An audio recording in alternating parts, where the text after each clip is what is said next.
Fatma Chidagaya, KTN.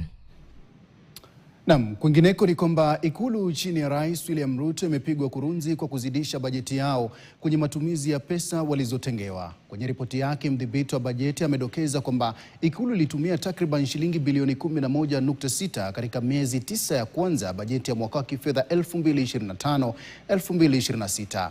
Yanajiri wakati mashinikizo yakizidi kuchacha kuhusu ubadhirifu wa pesa serikalini, licha Rais William Ruto kutangaza mwaka jana kwamba atapunguza matumizi serikalini. Jeff Kirui ana mengi zaidi.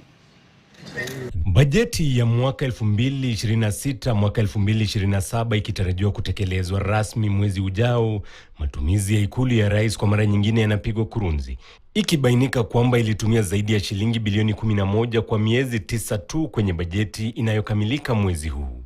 Mdhibiti wa bajeti amedokeza kuwa Ikulu imetumia hela hizo kati ya tarehe 1 mwezi Julai mwaka uliopita na mwisho wa mwezi Machi mwaka huu.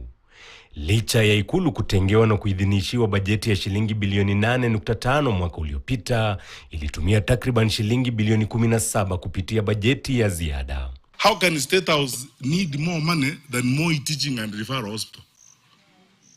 The State House is not a referral hospital. Hakuna surgery inafanya huko.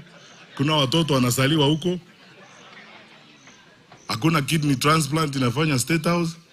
Why do you need 17 billion? Uchu wa pesa Ikuluni unajiri wakati Rais William Ruto alijitokeza kadamnasi mwaka jana baada ya mswada wa fedha kupingwa na kuhakikishia Wakenya kwamba serikali yake itaziba mianya ya ubadhirifu wa pesa serikalini. The entire presidency and extending to the entire executive arm of government.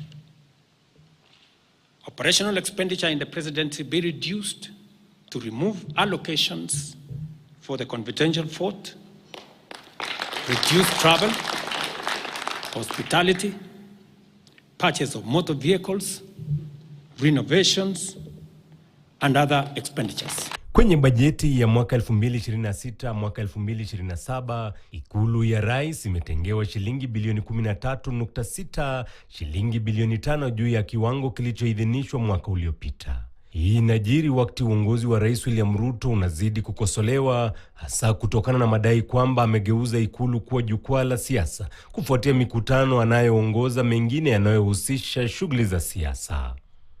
Jeff Kirui, KTN.